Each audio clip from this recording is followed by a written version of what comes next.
हीन मुस्तफ़ा हमारे साथ मौजूद हैं, अमेरिका से उनकी तरफ चलते हैं। जर्नलिस्ट हैं, आप सब जानते हैं, और वहाँ की जो सिचुएशन है, ग्राउंड रियलिटी है, वो ज़्यादा बेहतर तरीके से हमें बता सकती हैं। तो माहीन, अस्सलाम वालेकुम। हमारी तरफ से गुड मॉर्निंग। आई होप आप बिल्कुल ठीक ठाक है। बताइएगा कि अभी मिड टर्म भी करीब आ चुके हैं, हमें लग रहा था कि शायद कांग्रेशनल अप्रूवल नहीं मिली है तो ट्रंप थोड़ा सा बैकफुट पर जाएंगे ईरान के पर अटैक करने की बात से, और अपने फौजियों को वापस बुलाने की बात करेंगे। लग ऐसा नहीं रहा है? जी अस्सलाम वालेकुम आयशा यूसुफ और मुज़म्मिल, बहुत अच्छा लगा आप लोगों से भी बात करके। जी यहाँ पे रात हो रही है, रात के 10 बज रहे हैं, आप लोग क्या सुबह है। I would like to start with saying कि देखिए बहुत ही टिपिकल प्रेशर टैक्टिक्स और प्रेशर डिप्लोमेसी जो ट्रंप हैं वो एज यूजुअल कर रहे हैं कि उनके जो ट्वीट्स आप देखें वो बहुत ही ज्यादा लाउड अग्रेसिव होते हैं, लेकिन वो साथ में कहते हैं ना कि he is carrying a stopwatch in one hand but then he is also giving an olive branch. तो दोनों ही चीजें हो रही हैं, तो it's a lot of mixed messaging. Pakistan का मेंशन करना बहुत जरूरी है। It has turned out to be one of the most important strategic negotiator and mediator in this process. कहने को तो बिग पावर प्लेयर नहीं है, लेकिन मैसेजेस भी यहाँ से वहाँ पहुँचाना इन a way that both the governments are trusting. Pakistan has earned the trust of Washington as well as of Tehran. और ये बहुत ही जबरदस्त बात है जिसकी वजह से एक ओपनिंग हमें नजर आ रही है, so to speak, of diplomacy and negotiations, वरना ये बहुत ही एक unending किस्म की war थी with a lot of violence and death. इसी नेगोशिएशन को, इस नेगोशिएशन की पेस को अगर हम फोकस में रखें तो हमारे पास इस टाइम पे मोहसिन नकवी साहब 2 दफ़ा जा चुके हैं ईरान। पेस ऑफ नेगोशिएशन के बारे में आपको क्या लगता है, ये किस तरह की खबर है? दूसरा कि सदर डोनाल्ड ट्रंप कह रहे हैं कि मुआहिदा होने तक हम वेट कर सकते हैं, we can wait on the attack. ये रेटोरिक जब एक दफ़ा आता है कि हम बम्बार्डमेंट स्टार्ट कर देंगे, हम जंग शुरू कर देंगे, और फिर उसके बाद एकदम से आता है कि अच्छा नहीं अभी हम वेट कर रहे हैं, और दूसरी तरफ मोहसिन नकवी साहब 2 दफ़ा दौरों पे चले गए हैं अभी तक in just a matter of few days. तो आपको लगता है कि these talks are going in a positive direction and the bravado is only for the stage play? You know, it's a very keen point and a really good observation. Waqai, there's a lot of stage play happening, and that is like the loud diplomacy through like social media or through Twitter, या Tehran का जो public messaging है, या Trump का Twitter है। असल जो चीज हो रही है ना, it's the shuttle diplomacy or the conversations behind the back doors, which is the quiet diplomacy.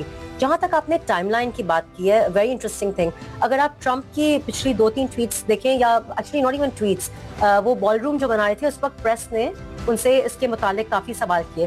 पहले इन्होंने टाइमलाइन ज्यादा दी थी, उन्होंने कहा था we'll find out, we are waiting for them to respond in 2 days or 3 days or early next week. लेकिन अब उन्होंने बदला, जब एक और रिपोर्टर ने उनसे लेटेस्ट ये सवाल किया, he said that at most by 2 or 3 days.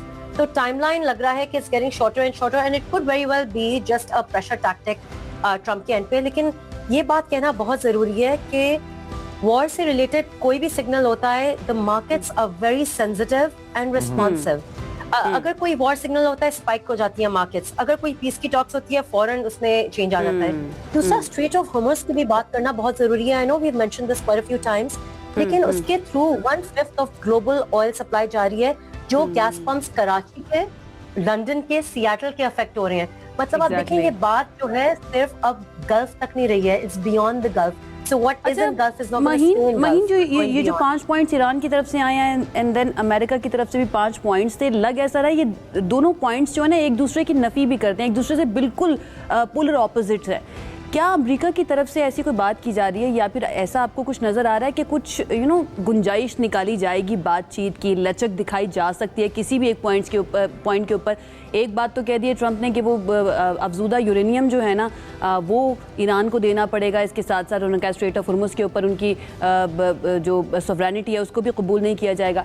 ऐसे कौन से पॉइंट्स हैं जिन पर बातचीत हो सकती है अमेरिका की तरफ से, और किन पर नहीं हो सकती? हाँ बिल्कुल, आपने बहुत ज़बरदस्त चीज़ अभी मेंशन की है, because I was just about to get to that कि जो फ्रेश रिपोर्ट्स आई हैं अभी वाशिंगटन डीसी से, उसमें कहा गया कि कुछ फ्लेक्सिबिलिटी यूएस ने दिखाई in the new proposal that they have shared with Pakistan. उसमें जो है इम्प्रूव्ड इंसेंटिव्स कहा गया है, that's the terminology that's been used, sanction relief की और फ्रोजन एसिड की। लेकिन आई थिंक जो हम मेंशन कर रहे हैं ना, ये यूरेनियम इनरिचमेंट वाली चीज़, उसमें बहुत ज़्यादा डेडलॉक है, बिकॉज ईरान जो है वो डटा हुआ है कि हमें we want to keep our right of owning uranium you know, and US is saying that it has to give it up. तो ये चीज है which is going to be a big I would say a tipping point of this war, where it ends and where it goes, and how Pakistan can kind of create some kind of a solution through this. Obviously, you can't kill the messenger, right? Pakistan's a messenger जो इनकी बात उधर बता रहा है, उनकी बात इधर बता रहा है. लेकिन इसमें अगर कोई हमें break through मिल जाता है, तो I think कि कोई progress towards some kind of peace deal हो सकती है. अच्छा, one last point before I let you go here. Has Trump barred IRS from auditing him and his peers? आपको पता है, आप लोग अमेरिकन साइड देखिए करें. आई एम होस्टिंग इट और मैंने एक बहुत ही इंटरेस्टिंग 2 एपिसोड्स निकाली हैं. I don't know if you guys know about this कि Trump has also released a mobile. It's called Trump mobile. He said he was probably saying it's in US, based in US. लेकिन लिखा आया कि assembly उसकी US में हुई है, लेकिन उसका जो मॉडल है वो एक ताइवानीज मॉडल से बहुत मिलता जुलता है. तो सस्पिशंस है कि वो ताइवान से आया है.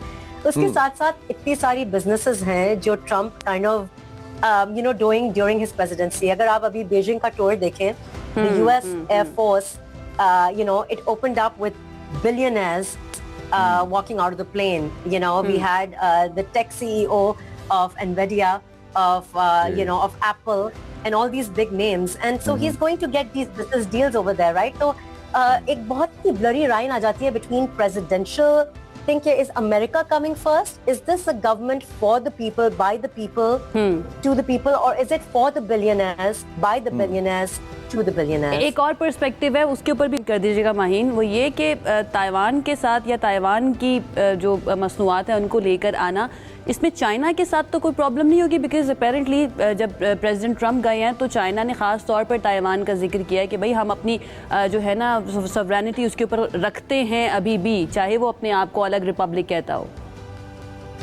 हाँ, मतलब यही तो देखिए कि कितनी इंटरेस्टिंग चीज़ है कि वी ऑल नो कि जिस तरह पाकिस्तान इंडिया आर्ट ट्राइबल्स हैं, उसी तरह China Taiwan are tribals in a way हैं, राइट? तो Trump can be doing some kind of diplomacy at the back end where he's kind of working with Taiwan on his Trump mobile. I don't know mobile about that. Diplomacy हम कह सकते हैं इसको. Thank you so much Maheen, thank you so much. Thank you हमें join करने के लिए. इंशाल्लाह कोशिश करेंगे मजीद सेशंस के अंदर आपको हम मदऊ करें और आपसे आपका एनालिसिस दें. हमारे साथ माहीन मुस्तफ़ा मौजूद थी और हमेशा की तरह बड़ा मज़ा आता है उनसे बात करके, और वहाँ के पॉइंट्स और ग्राउंड रियलिटी जो लेकर आती है ना, समटाइम्स हमारे लिए भी नए होते हैं.